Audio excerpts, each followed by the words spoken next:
शकत नाही, कॅबिनेट काय मंजुरी देते अगदी त्यावर ठरेल की तो पाठ्यक्रम आता कुठल्या वर्गापासून लागू करायचा. जर असाही बदल होऊ शकतो की यावर्षी पहिलं वर्ष आहे म्हणून ते काय करते की पहिला वर्ग स्टँडर्ड फोर्थ आहे इथपासून सीबीएसई बोर्ड लॉन्च करते. म्हणजे पहिल्या वर्गाचे पुस्तक आपले ऑल इंडियामध्ये एकच राहतील, ते राहतील सीबीएसई बोर्ड आहे. आणि दुसरा वर्ग पुढच्या वर्षी तिसरा असं लॉन्च होईल. किंवा गव्हर्नमेंट असे पॉलिसी घेऊ शकतात की पहिल्या वर्गाला चालू केलं तसं 5वीला, त्यासोबत 8वीला, त्यासोबतच 12वीला पण ऍट ए टाइम लॉन्च करू शकतात. May be possible, I am not perfect यावेळेस मी नाही परफेक्ट सांगू शकत. ते कॅबिनेटवर प्रमाणे काय त्यावर निर्णय घेतात. तर हा एक महत्वपूर्ण बदल आपल्या ज्युनियर कॉलेजमध्ये बघायला मिळणार आहे. आणि म्हणून या सगळ्यांचं ज्ञान तुम्हाला करून देणं अत्यंत आवश्यक आहे. या प्रशिक्षणामधून आपण जर गांभीर्यानं लक्षपूर्वक हे समजून घ्यावं अशी आमची इच्छा असते. मित्रांनो, यामध्ये मी म्हटलं मगाशी ग्रुप डिस्कशन होईल, त्यावेळेस प्रत्येकाने त्यामध्ये सहभागी झालं पाहिजे. ग्रुप डिस्कशन सोबतच आपण प्रेझेंट करण्यासाठी कुठे व्यासपीठावर येणार आहात त्यावेळेस प्रत्येकाने आपलं मत मांडलं पाहिजे. हे एक महत्वपूर्ण आपण आपल्याला या प्रशिक्षणामध्ये करायचं आहे. त्यानंतर आम्ही तुम्हा सगळ्यांसाठी छान जेवणाची व्यवस्था पण केलेली आहे. दुपारला जेवण पण इथे करायचं आहे. पण असंही नको ते भरपूर ठेव.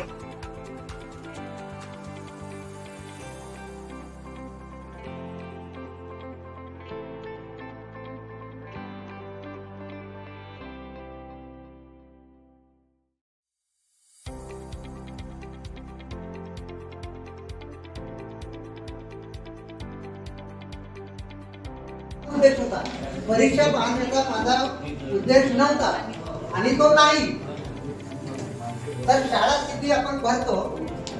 आता आपण शाळा मूल्यांकन आराखडा भरणार आहोत. तर शाळा सिद्धीमध्ये याच्यापूर्वी कशावर भरवणार? भौतिक सुविधेवर जास्तीत जास्त गुण दिलेले होते 38. आणि आता शाळा गुणवत्ता विकास आराखड्यामध्ये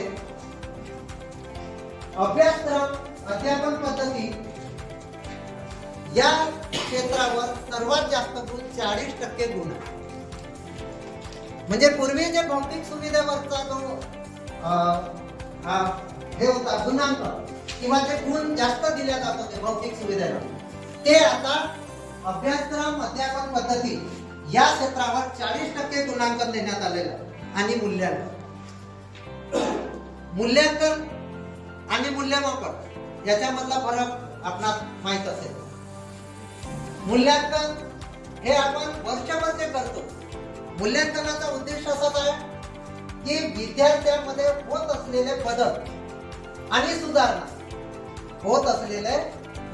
सुधारणा आपल्याला माहीत व्हावं, ज्ञात व्हावं आणि त्याच्यामध्ये काहीतरी बदल करून सुधारणात्मक बदल याच्यासाठी आपण काय करतोय? मूल्यांकन करतो. आणि मूल्यमापन कशासाठी करतो? की वर्षाच्या शेवटी विद्यार्थ्यांमध्ये कितपत क्षमता विकसित झाल्या आणि त्या एकत्रित करणे म्हणजे सरळ निकाल आपण प्रदर्शित करतो की ह्या विद्यार्थी अ श्रेणी, ब श्रेणी, क श्रेणी त्या विद्यार्थ्यांनुसार. हे झालं मूल्यमापन. आणि मूल्यांकनामध्ये सुधारणेला जास्तीत जास्त वाव.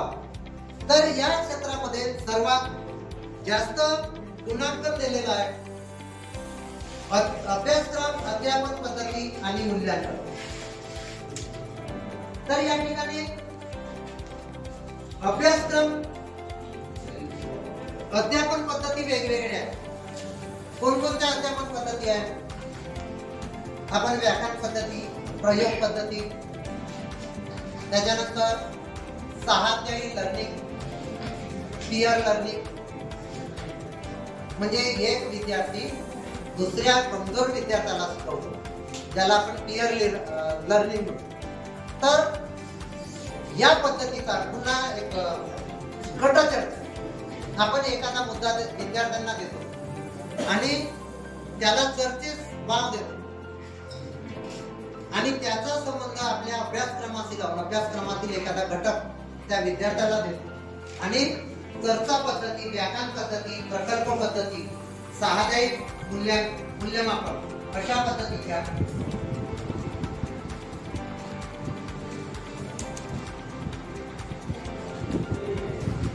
म्हणजे to judge a quality दर्जा जज करणे निरीक्षण करून, आणि असेसमेंट म्हणजे त्या जी वस्तू आपण निरीक्षण करतो, जे बघतो त्यावर सुधारणा कसं करता येईल, त्याच्यामध्ये इम्प्लिमेंट कसं करता येईल, म्हणजे त्याच्यामध्ये आपण नवीन काहीतरी करून, जसं आता त्या याच्यामध्ये पाणी लहान आहे, छोटा आहे, निरीक्षण त्यांच्या लक्षात आलं. त्यानंतर याच्यावर जर आपण पाणी जर टाकलो आपण, तर त्याच्यामध्ये त्याची ग्रोथ होईल, चांगली फुले येतील, चांगले पानं वाढतील, झाड मोठा होईल, अशा पद्धतीने assessment. Please improvement the assessment of the student in this learning based teaching method. I think so. Second, will not it is also correct, but the improvement in assessment in the first item is more powerful, I think.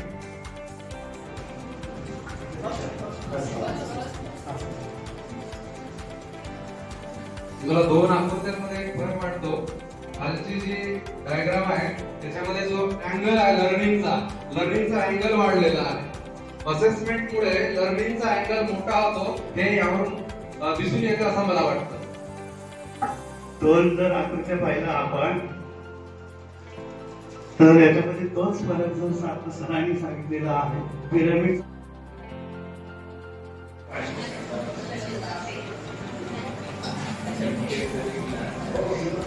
विद्यार्थ्यांची जिज्ञासा वाढवण्यासाठी प्रश्न हे विद्यार्थी विचार कसे करतील, म्हणजे विचार करण्यासाठी त्यांना प्रवृत्त होतील असे प्रश्न आहेत. त्याचबरोबर आपण प्रश्न विचारल्यानंतर विद्यार्थ्यांना जे काही आपण शिकवलं आहे ते आकलन करत आहेत का, त्यांना त्यामध्ये काही नवनिर्मिती करता येतो का, किंवा काही जिज्ञासा निर्माण आहे का. त्याचबरोबर विद्यार्थी खरंच आपण शिकत असताना आपल्याकडे लक्ष केंद्रित आहे का, विद्यार्थी एकाग्र आहे का, किंवा एकाग्र कसा होईल अशा स्वरूपाचे असायला पाहिजे असं वाटतं.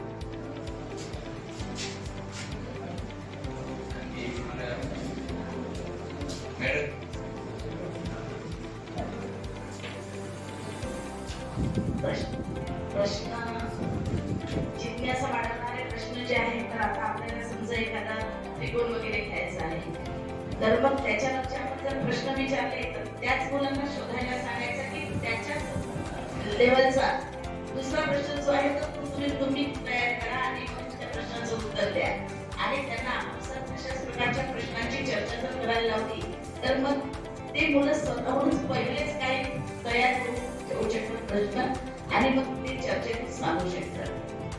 ओरले मॅडमला माहित असेल, आपले नेता सर बर्वे सर, आय मॅडम, आडबोते मॅडम, मॅटर किंवा मॅडम अवतराव मॅडम. मॅटर म्हटल्यावर सर्व फक्त लक्षात येते पदार्थ म्हटल्यावर सर्वांना लक्षात आलं असतं. तुम्हाला पदार्थाची अवस्था माहिती आहे तुम्हाला, घन, द्रव, वायू, जे आपला सॉलिड, लिक्विड आणि गॅस म्हणतो. तर माझं म्हणणं असं की सगळ्यात विकास सोबतच, जसं मी आता घरच्यांसोबत वावरत असतो, घरच्यांसोबत म्हणजे माझ्या घरी माझे आई वडील आहेत, भाऊ आहे छोटा, किंवा माझ्या घरी असणारा माझा एखादा पुतण्या आहे, तो आर्टचा असेल समजा, पण त्याला मला केमिस्ट्री सांगायची आहे. तुम्ही या पद्धतीने जर सांगितलं तर केमिस्ट्री मध्ये अवगत होईल चांगल्या पद्धतीने. म्हणण्याचा अर्थ असा की संज्ञात्मक विकारासोबत कौटुंबिक विकास सुद्धा आपण या एखादा विषय जर त्याच्यातून घेतला तर होऊ शकतो असं मला वाटतं. म्हणजे मातृभाषा आणि इंग्रजी, तर विद्यार्थ्यांचा ठराविक मर्यादेपर्यंत विकास करायचा असेल तर मातृभाषा ठीक आहे, परंतु आता जागतिकीकरण झालेलं आहे नाही का, जगामध्ये इंग्रजीला खूप महत्व आहे. म्हणजे जागतिक दर्जाची भाषा म्हणून इंग्रजी ओळखली जाते. म्हणून जागतिक लेवलचा जर विद्यार्थी घडवायचा असेल, विद्यार्थ्यांचा सर्वांगीण विकास, जागतिक लेवलचा विद्यार्थी, तर त्या विद्यार्थ्याला इंग्रजीचे ज्ञान असणे आवश्यक आहे मातृभाषेमध्ये.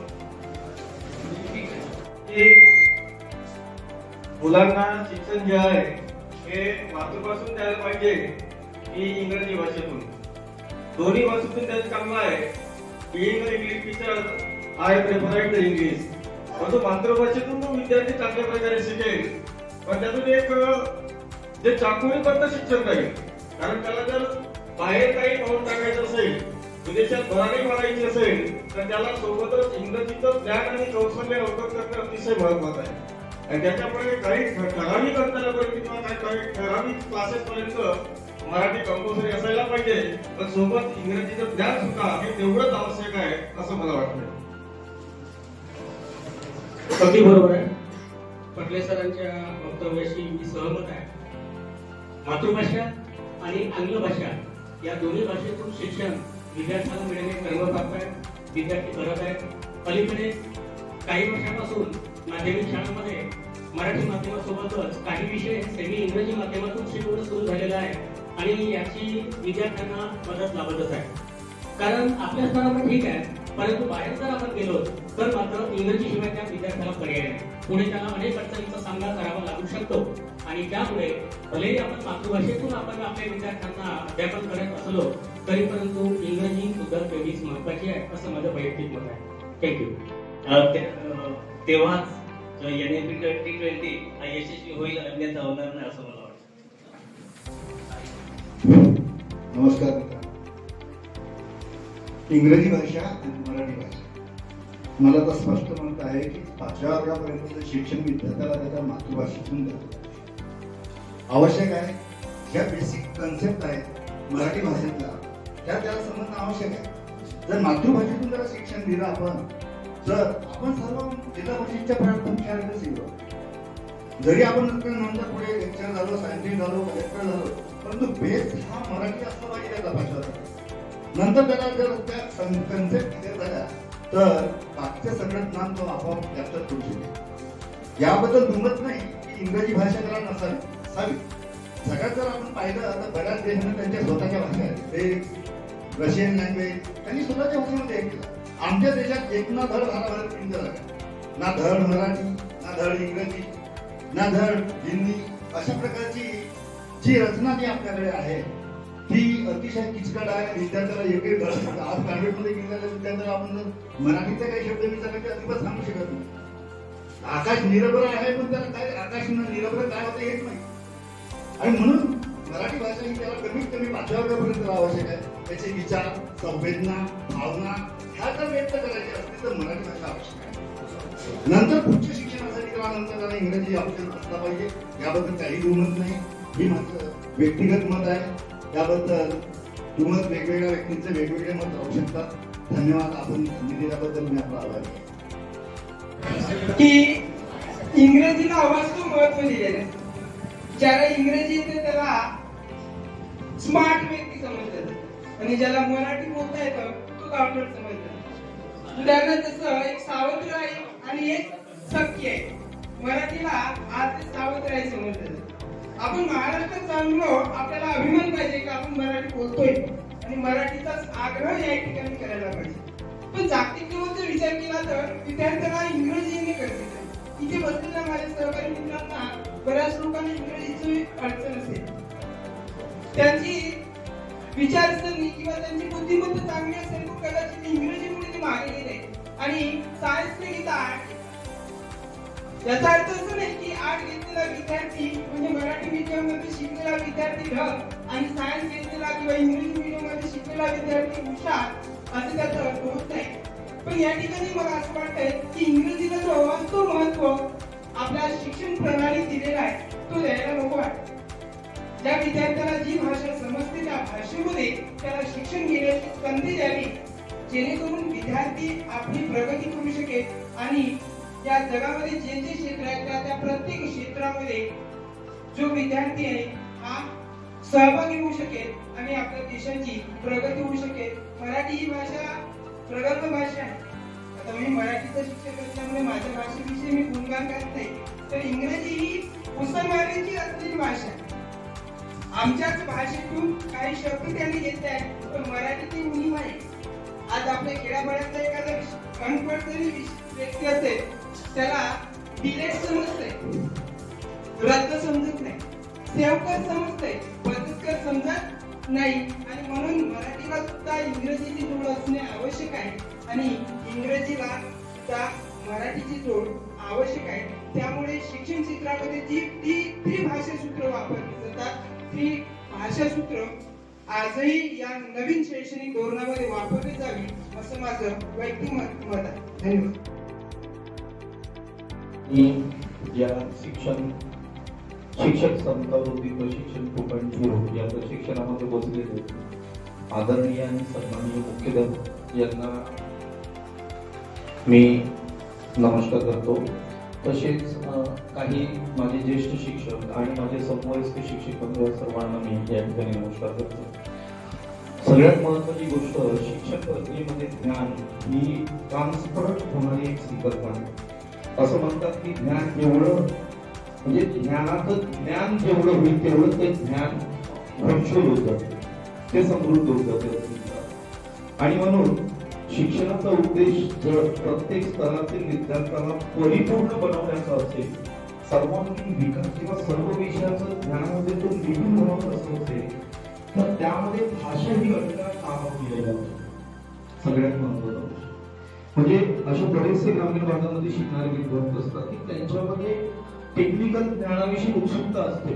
आपण आपल्या घरी असणाऱ्या पालकांचा सुद्धा अभ्यास करतो, आपल्या स्वतःच्या मुलांचा सुद्धा अभ्यास करतो. त्यांना टेक्निकली खूप इंटरेस्टेड असते, मेकॅनिकल क्षेत्र असते, बरेचशा गोष्टी असते. ते घरी काही ना काहीतरी करत असतात, त्यावर आपल्याला असं वाटतं की नाही हा मेकॅनिकल इंजिनियर होऊ शकतो, असं आपण जर बोलता बोलून देतो.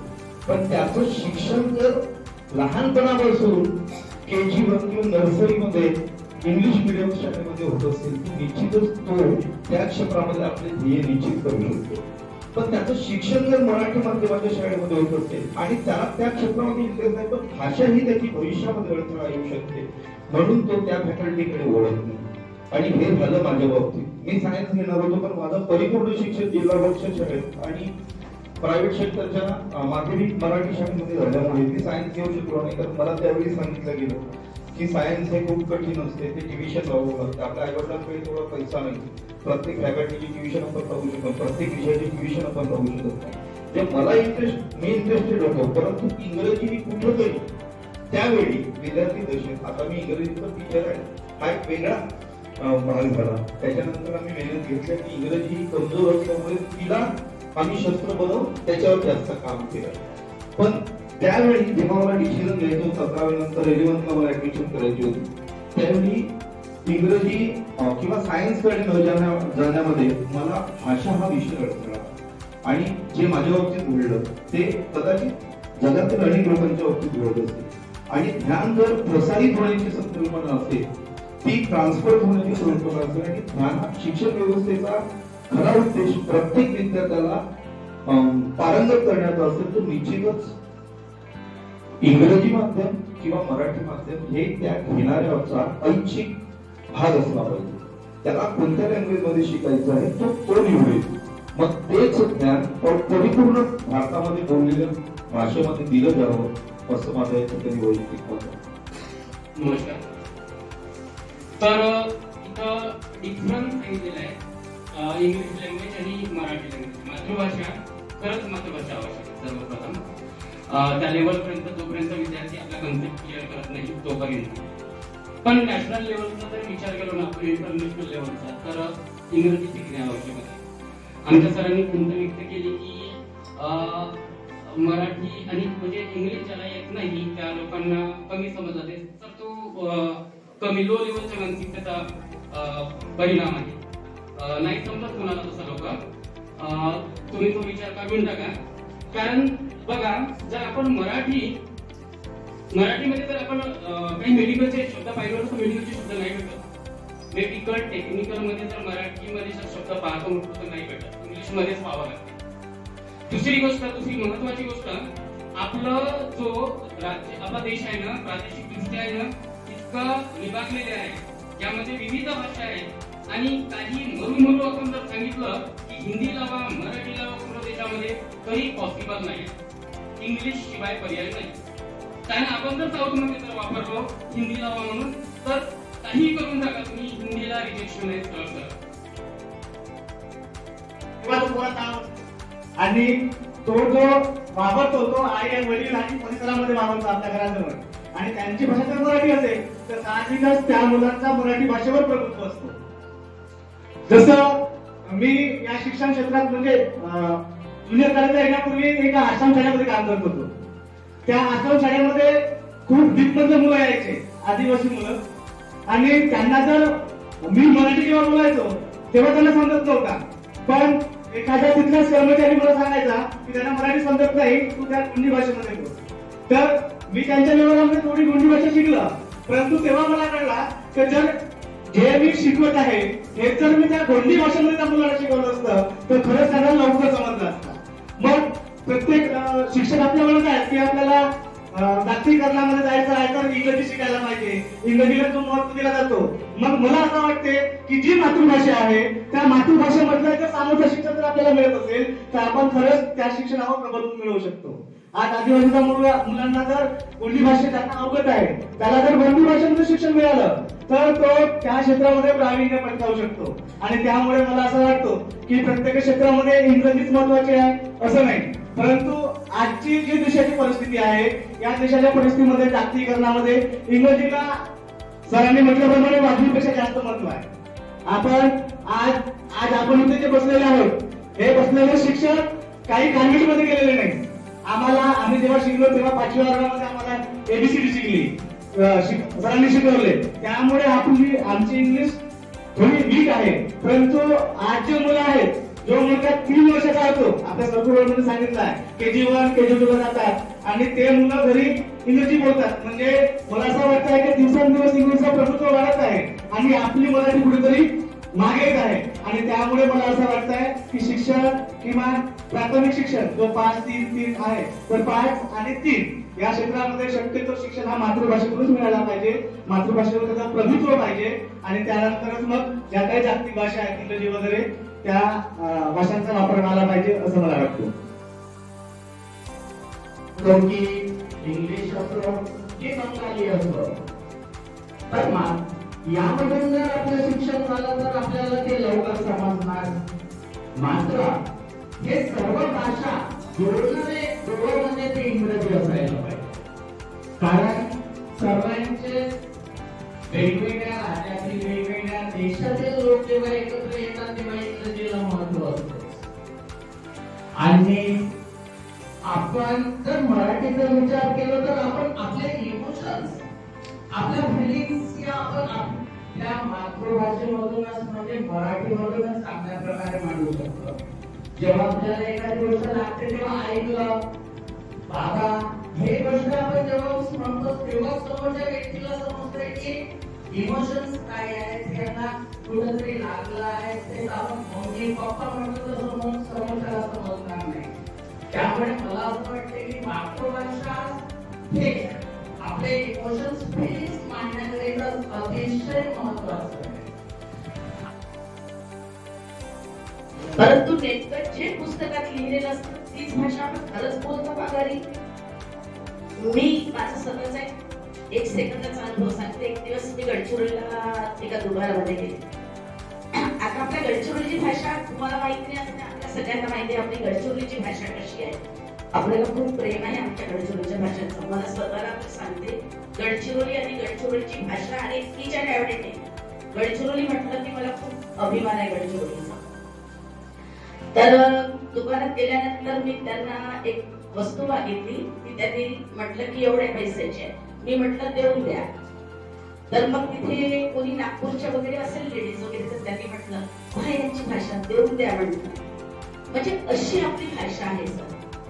तर आपल्या ह्या मातृभाषेवर आपलं प्रेम आहे. तर आपले जे छोटे विद्यार्थी आहेत त्यांना आपण पुस्तकी भाषा तर शिकवतो परंतु त्यांच्याच भाषेमध्ये थोडंफार त्यांना जर सांगितलं तर ते व्यवस्थित समजून घेऊ शकतात. आता प्रश्न राहिला कारण भाषा जी आहे ती दर 12 महिन्यावर बदलते. प्रत्येकाची भाषा जी आहे ती वेगळी असते. प्रत्येकाला त्याच्या भाषेबद्दल अभिमान असतो. आता संस्कृती टिकवणं म्हणतात. आता 144 वर्षानंतर महाकुंभ मेळा होता सर. तर तिथे असं कोणाला सांगितलं का की त्या प्रयागराजला तुम्ही जा म्हणून? परंतु प्रत्येकाने स्वप्रेरणेने ते त्या ठिकाणी गेले. 60 करोड लोक त्या ठिकाणी गेले. म्हणजे धर्म काही सरकार टिकवत आहे का सर? धर्म टिकवण्याचं काम आपण सगळे जण करत आहोत. आपला धर्म आपण टिकवतो, आपली संस्कृती आपण टिकवतो, तशीच आपली भाषा सुद्धा आपण टिकवतो. आता आपले विद्यार्थी जे आहेत ते शुद्ध भाषेत लिहू शकत नाही. मग शुद्ध भाषेमध्ये जर लिहू शकत नाही तर ते लिहिले पाहिजे शुद्ध भाषेत. मग काय करावं लागेल? तर आपल्याकडे इतकं सारं साहित्य आहे जर उपलब्ध, तर विद्यार्थ्यांना पहिलेपासून जर आपण आपल्या वाचनाची गोडी जर त्यांच्यामध्ये निर्माण केली, इंग्रजी सोबतच मराठी सुद्धा खूप महत्वाची आहे हे आपण आपल्या मुलांना पटवून दिलं, तर आपले मुलं मग जर आपल्या मराठी साहित्याचा अभ्यास करतील आणि सोबतच इंग्रजीचा अभ्यास करतील, तर सायमल्टेनियसली दोन्ही गोष्टी ज्या आहेत त्या सोयीस्कर होऊ शकतात. आमच्याकडे मागे एकदा एक शिक्षक आले होते. शिक्षक म्हणत नाही मी त्यांना, ते पुस्तक विकणारे होते व्याकरणचे वगैरे शाळांमधून. त्याच्यावर त्यांची उपजीविका होती.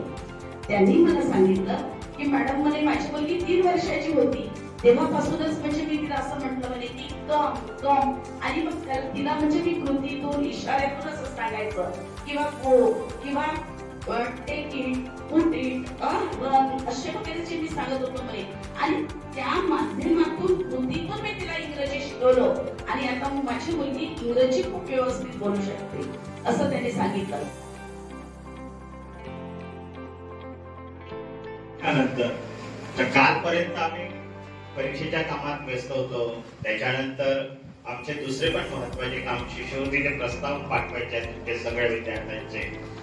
त्यानंतर शाळेमध्ये जी मुलं येतात, कलेक्टर सरांचं एक पत्र होतं परिवहन समितीच्या संदर्भात कुठले रूट फायनल करायचे त्यांचं एक पत्राची आम्ही तयारी करत होतो. तर म्हणून या व्यस्ततेमुळे मला काही तुमच्यापर्यंत पोहोचता आलं नाही. म्हणून मी पण ठरवलं की आता जाऊन बघूया हे नेमके किती लोक इकडे आहेत. हिरो सर पण माझ्यासोबत आता येणार होते, तर मी त्यांना म्हटलं ते पण आजच इथे जॉईन झाले ट्रेनिंग नंतर. तर सर म्हणे मी पण कामात आहे, तर मी म्हटलं थांबा मी जाऊन येतो.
सर मी काय म्हटलं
स्तर आहे इयत्ता 6वी ते 8वी.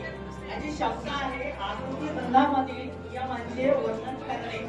पाठांचे आहे आयाताचे क्षेत्रफळ काढणे.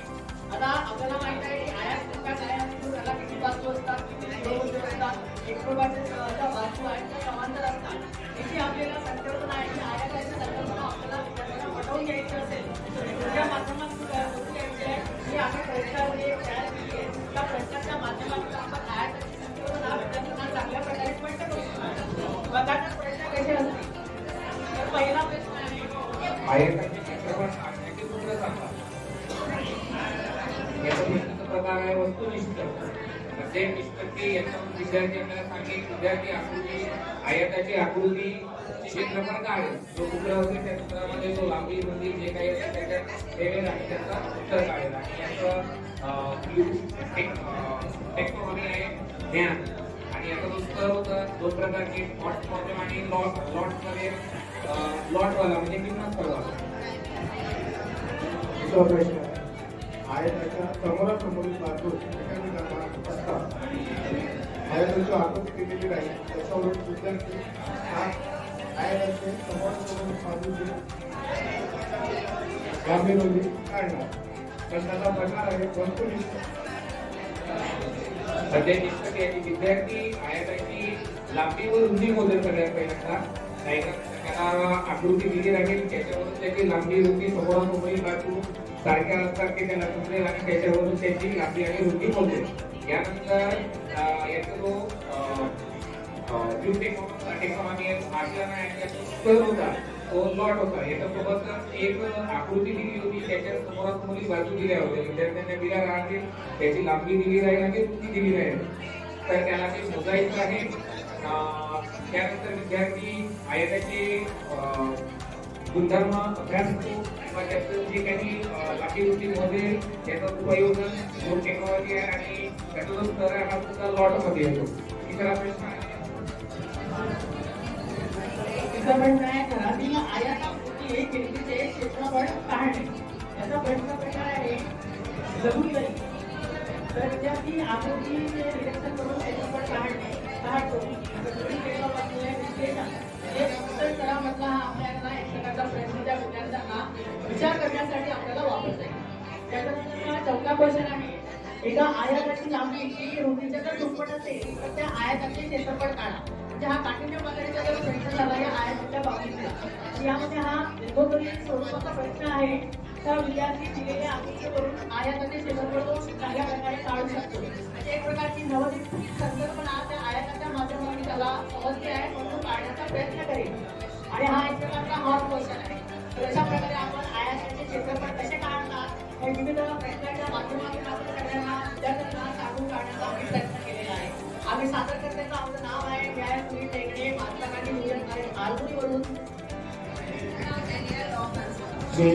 राकेश कोबराकडे जिल्हा परिषद शाळा सेवक पुन्हा करतात या डॉक्टर आंबेडकर आरंभ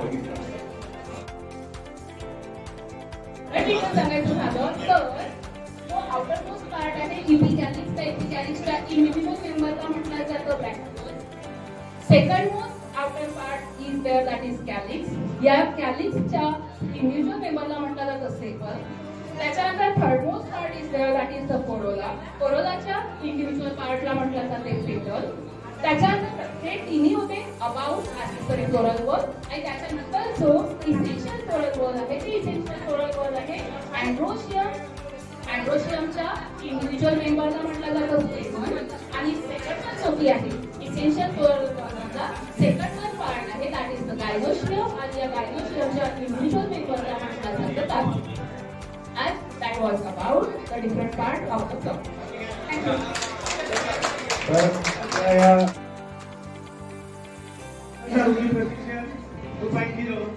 आमच्या गटाचे नाव आहे स्वामी विवेकानंद. गट कार्य आहे आणि विषय आहे सामाजिक शास्त्र. सामाजिक शास्त्रामधून आम्ही अर्थशास्त्र हा विषय निवडलेला आहे. स्तर आहे माध्यमिक 9 ते 12 आणि घटक आहे मागणी. तर जो मागणी घटक निवडलेला आहे त्या घटकाचं पहिलं ध्येय आहे की विद्यार्थ्यामध्ये व्यवहारिक ज्ञान निर्माण करणे. म्हणजे जो जीवन जगत असताना त्याचा वापर करू शकला पाहिजे.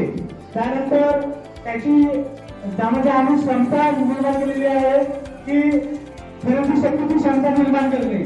म्हणजे त्याला जर एखादी वस्तू खरेदी करायची असेल तर तो कोणत्या पद्धतीने खरेदी करेल. म्हणजे जेवढी किंमत चांगला त्याच किमतीला घेईल की काही आपल्या व्यवहारिक ज्ञानांचाही उपयोग करेल. त्यानंतर जो काही आम्ही घटक मागणी हा घटक शिकवलेला आहे त्याची अध्ययन निष्पत्ती आहे की बाजारपेठेची माहिती जाणतो आणि खरेदी व्यवहार जाणतो. म्हणजे या बघा आम्ही मागण्या घेतलेल्या आहे, त्यामधून त्याला बाजारपेठेचं ज्ञान कसं निर्माण होईल किंवा ते खरेदी विक्री व्यवहार कशी करेल या पद्धतीने आम्ही त्याचे अध्ययन निष्पत्ती केलेलं आहे. आणि या घटकावर आधारित आम्ही ज्ञान आकलन क्षमता जे काही घटक आहे त्या घटकावर काही प्रश्न निर्माण केलेले आहेत. ते प्रश्न लाट आणि हाट या दोन्ही प्रकारचे आहेत. त्यामध्ये पहिला जो घटक आहे ज्ञान, या ज्ञान या घटकासाठी आमचा पहिला प्रश्न आहे नेमकं मागणी म्हणजे काय. आता बरेचदा मागणी म्हटल्यानंतर आपल्याला असं वाटते की एखादी गोष्ट हवी वाटणे म्हणजे मागणी, एखादी गोष्ट आवडली म्हणजे मागणी.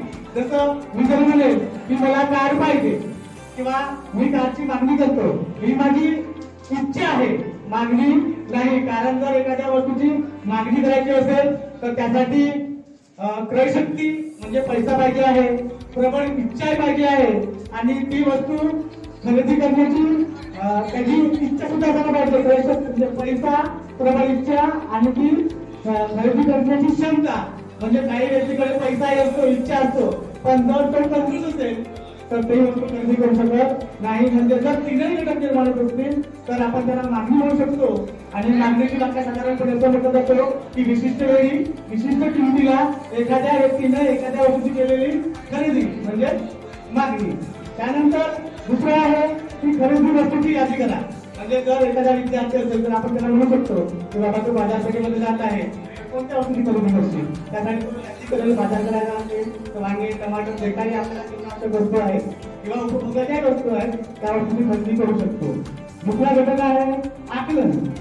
मग मागणी हा जो घटक आपण निवडलेला आहे या घटकामधून त्याला नेमका काय आकलन झालं त्यासाठी आम्ही पहिला प्रश्न दिलेला आहे किंमत आणि मागणी यातील संबंध.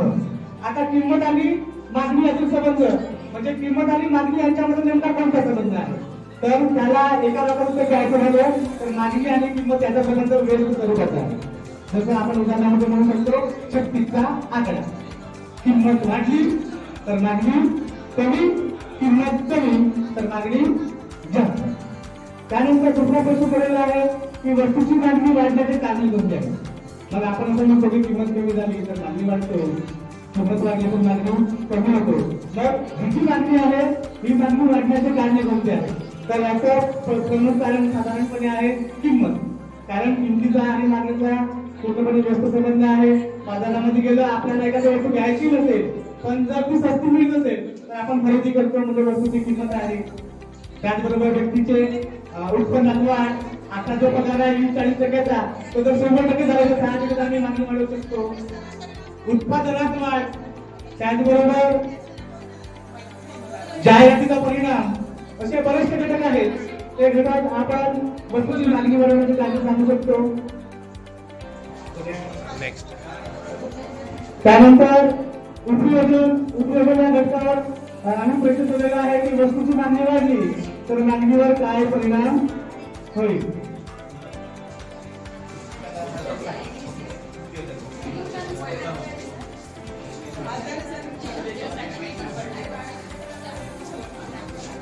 आता मागणी बघत असताना बेनेमेंनी आपली व्याख्या केली आहे.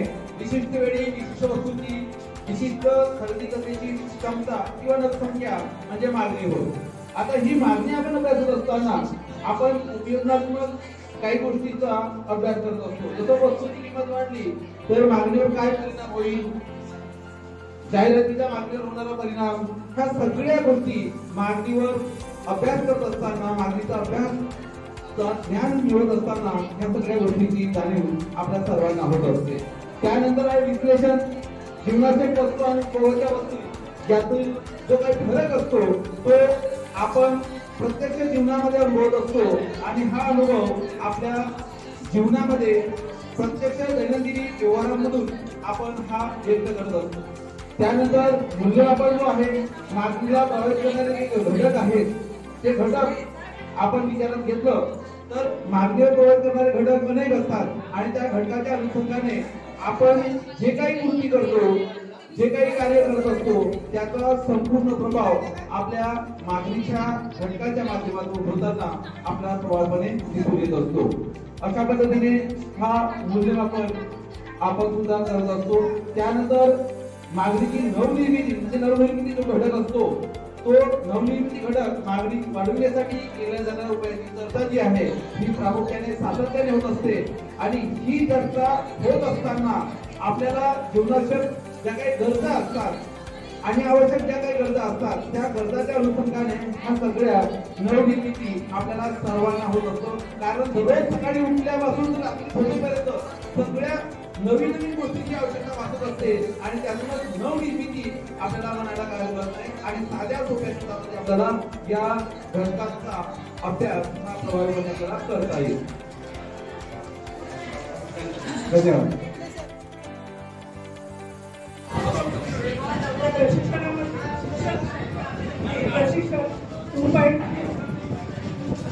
या संदर्भात आम्ही मार्गदर्शन करायला आमच्या गटाचे गट इयत्ता 10वी मराठी विषय पुस्तक आहे आज चित्र कवयित्री आहे मिर्झा. आजच्या या घटकांचे ते आजपासून चित्र कवितेच्या आधारे स्त्री समाजाच्या या मुद्द्याचा रुजवणूक करणे विद्याने समाजात स्त्री पुरुष क्षमता समानता रुजविणे.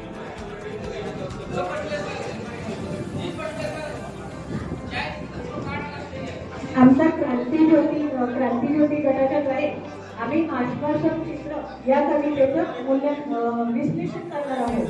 ही कविता खूप छान आहे. आज समाजामध्ये स्त्री आणि पुरुष यामध्ये मतभेद केला जातो आणि कवयित्री मिर्झा स्त्री पुरुष हे सारखेच काम करू शकतात. कुठेही स्त्री पुरुषांच्या मागे नाही, उलट ती बरोबरीने त्याच्यासोबत कार्य करू शकते हे या कवितेद्वारे त्यांनी स्पष्ट केलेलं आहे. ऊन तापलेलं असतं आणि त्या तापलेल्या उन्हात एक मुलगी आडोशाला खेळ खेळत असते. आपले जे जुने खेळ असतात छोटीशी गप्पची भाजी गप्पचा भात असा शिजवायचा ती खेळ खेळत असते. मांडीवरती बाळाला झोपवते आणि एका हाताने ती स्वयंपाकही करते. आणि हे सगळे चित्र कवयित्री मिर्झा आपल्या घराच्या घरोघ्यातून बघत असतात. आणि हे सगळं बघत असताना त्यांना असं लक्षात येते मुलगी एक काम 2 कामं एका वेळेला करते आणि मुलगा मात्र एक काम एकाच वेळेला करतो. तेव्हा त्या मुलगा चेंडू खेळत असतो. तो चेंडू खूप वरती फेकतो आणि तो खेळत असतो. तेव्हा मुलीला असं वाटतं आपणही असं करू शकतो आणि ती आपल्या मांडीवरची पावली बाजूला ठेवते आणि चेंडू खेळते म्हणून त्याच्याकडे जाते. तेव्हा तो मुलगा तिला म्हणतो तू आपला चुपचाप स्वयंपाक कर, भाजी भात कर. तेव्हा ती म्हणते नाही मी ती दोन्ही कामं करू शकते. आणि तेव्हा ती मग मस्तपैकी बाळालाही झोपवते, हातावर स्वयंपाकही करते आणि ती मुलीचं बॉल फेकते आणि बॉलही फेकते आहे. ती 3 कामं एका वेळेला करते आहे. आणि याच्यातूनच स्त्री पुरुष समानता, स्त्री पुरुष हे सारखेच कामं करू शकतात आणि मुलगाही मग त्याचा प्रयत्न करतो आणि ते साध्य करण्याचा प्रयत्न करतो. हे या कवितेतून स्पष्ट केलेलं आहे. आणि याच्या पुढचा भाग मॅडम सांगते. नमस्कार, माझं नाव कुमारी ममता नामदेव रोडगे. आमचा मराठी हा विषय आहे. मराठी विषयात आम्ही जी कविता घेतलेली आहे आश्वासक चित्र, त्याची मध्यवर्ती कल्पना मॅडमने सांगितली. कविता केल्यामागचं की समाजात स्त्री पुरुष समानता रुजवतो. आजच्या आधुनिक काळात जर पाहिलं जरी आपल्याला दर्जा दिलेला असता की आपण समान आहोत तरी प्रत्यक्षात मात्र ते समानतेचं चित्र दिसून येत नाही. आणि कुठेतरी हा मूल्य विद्यार्थ्यांमध्ये रुजवणे गरजेचं आहे. त्या अनुषंगाने आम्ही ही कविता निवडली. या विद्यार्थ्यांमध्ये क्षमता करण्यासाठी मुलगा आणि मुलगी दोघेही एकमेकांची कामे उत्कृष्टपणे करू शकतात. हे मॅडमनी जी आता मध्यवर्ती कल्पना सांगितली किंवा कवितेचं विश्लेषण केलं त्यावरून सर्वांना कळलंच असेल. आणि या कवितेतून आम्हाला ही अद्याप निष्पत्ती सांगायची आहे की वर्गातील विद्यार्थी आणि विद्यार्थिनी स्त्री पुरुष समानता ही संकल्पना समजून घेतात. त्याचबरोबर मुले आणि मुली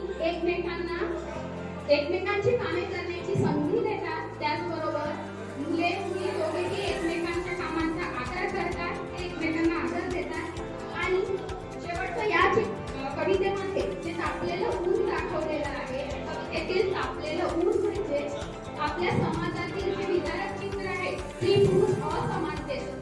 म्हणजे मी जसं म्हटलं की आपण फक्त म्हणतो की स्त्री पुरुष समानता आहे, पण प्रत्यक्षात ती पाहायला मिळत नाही आणि हेच मूल्य कुठेतरी विद्यार्थ्यांमध्ये रुजलं पाहिजे.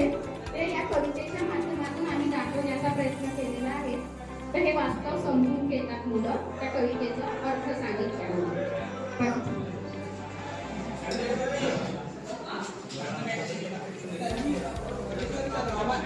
या कवितेच्या आकलनावर आणि ज्ञानावर काही प्रश्न काढलेले आहेत. ज्ञानावरचा एक प्रश्न आहे, मुले मुली आपल्या खेळाविषयी आणि मातोश्री विषयीची माहिती एकमेकांना सांगू शकतात. त्याचप्रमाणे या कवितेतून कोणकोणते खेळ खेळले जातात हा त्यावर विचारलेला प्रश्न आहे. आकलनावर एक प्रश्न आहे, विद्यार्थी आणि शिक्षकांच्या शिकवण्याकडे लक्ष देतात, आशय समजून घेतात हे आकलन आहे. यावर प्रश्न काढलेला आहे की कवितेतून कोणत्या मूल्यांचा विकास झालेला आहे. त्यानंतर उपयोजनावर एक प्रश्न काढलेला आहे की उपयोजन काय आहे, तर पाठांच्या शिक्षकाची समर्पकता विद्यार्थी सांगतात.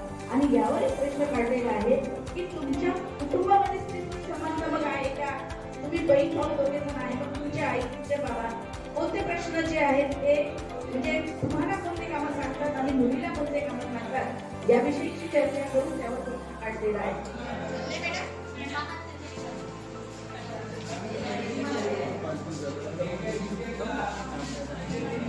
तर या कवितेमध्ये आम्ही मूल्यमापनावर काही प्रश्न काढलेले आहेत. आश्वासक चित्र या कवितेचा अर्थ स्पष्ट करा हा एक मूल्यमापनावर प्रश्न काढलेला. त्यानंतर आहे विश्लेषण, आजची स्त्री पुरुषाप्रमाणे कार्य करू शकते हे स्पष्ट करा. आजच्या या परिस्थितीला अनुसरून आश्वासक चित्र या कवितेमध्ये आम्ही विश्लेषणावर आधारित प्रश्न काढले. आश्वासक चित्र त्या इयत्ता 10वीच्या कवितेमध्ये आणि नवनिर्मिती कशी काय होणार आहे ते या ठिकाणी काढलेलं आहे. त्यामध्ये स्त्री पुरुष समानता जे समाजामध्ये विधारक चित्र आपण पाहतोय, जे काही सूत्र आहे ते फक्त कागदावर आपल्याला दिसते की स्त्री पुरुष समानता, परंतु प्रत्यक्ष विद्यार्थ्यांच्या मनामध्ये उतरणे गरजेचं आहे. यासाठी विद्यार्थ्यांच्या मनात स्त्री आणि पुरुष समानता यावी यासाठी आम्ही हा प्रश्न टाकला की स्त्री पुरुष समानतेबाबत तुमचं काय मत आहे, तुम्ही काय प्रयत्न करू शकता त्यामुळे आपल्या वर्गामध्ये स्त्री पुरुष समानता दिसून येईल आणि मुलं आणि मुलं एकत्र शिक्षण घेतील आणि दोघी एकमेकाला समान म्हणतील. ही नवनिर्मिती त्या पाठातून आम्ही विद्यार्थ्यांच्या मनामध्ये टिकवण्याचा प्रयत्न करतो.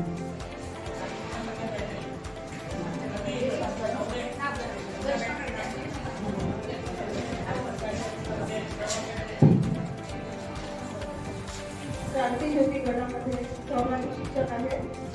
कुमारी अर्चना साबळे, अपर्णा कनार पवार, प्रकाश भाषा खेत्री, कुमारी ममता एन भोसले, साधना कर्नाटे, कुमारी D वाकोडकर, Sandeep Dhengre, R.G. रत्नाळे, हातझाडे sir आणि करिश्मा पेशवे. धन्यवाद.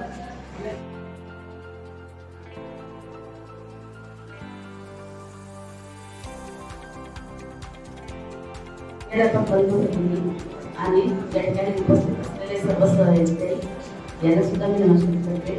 त्याचप्रमाणे 5 दिवस ज्यांनी आम्हाला मार्गदर्शन केलं, जे जे तज्ञ मार्गदर्शक आहेत त्यांचं सुद्धा मी खूप मनापासून धन्यवाद देते त्यांना आणि त्यांचं अभिनंदन करते की ते वयाने आमच्यापेक्षा बरेच लहान होते तरी पण त्यांच्यामध्ये इतकं पेशन्स होतं.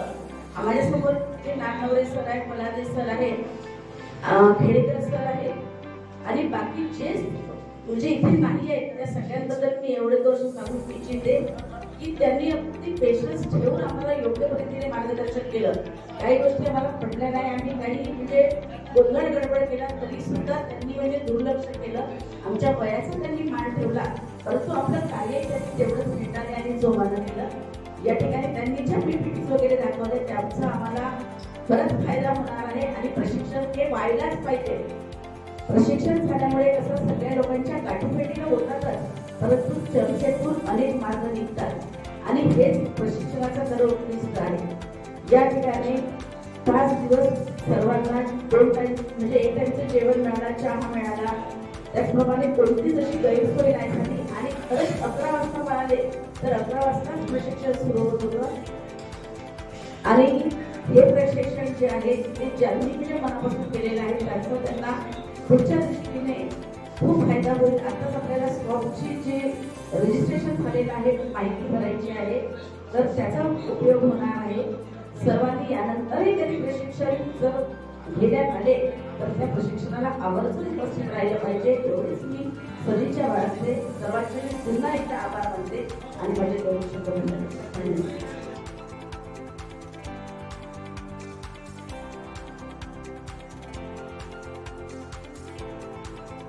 जसं पूर्वीच्या काळी काम करायचे आणि काम करता करता आपले महिला ज्या होत्या या गीत तयार करायच्या, तसंच मी प्रशिक्षण घेता घेता ही जी एक कविता ही लावणी प्रकारामध्ये म्हणते ती तयार केलेली आहे. आणि मला असं वाटते की बहुतेक या माझ्या लावणी या गीतातून सगळ्यांचेच मत जे आहे हे मत व्यक्त करण्याचा प्रयत्न करते. थोडीशी जर साथ मिळाली तर बरंच होईल. माझ्या लावणी या प्रकाराचं ओढ जी आहे की शीर्षक आपण ती येऊ कशी तशी मी ट्रेनिंग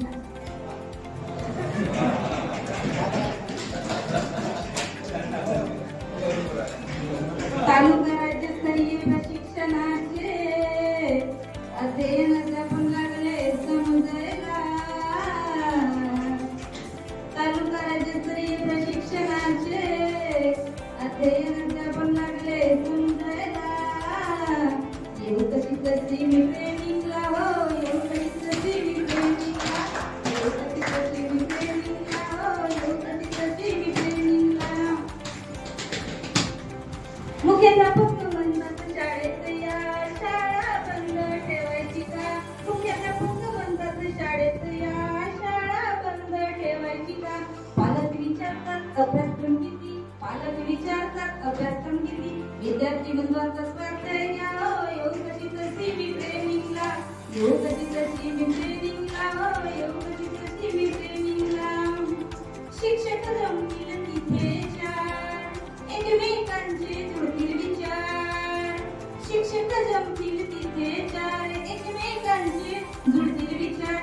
NEP 2020 चे सुलभ छान, NEP 2020 चे सुलभ छान. शिकविता प्रोजेक्ट PDF वर हो, येऊ कशी कशी मी ट्रेनिंगला, येऊ कशी कशी मी ट्रेनिंगला, येऊ कशी कशी मी ट्रेनिंगला. 4 तास शिका प्रत्येक दिवशी, 2 वेळा समान जेवणही देती.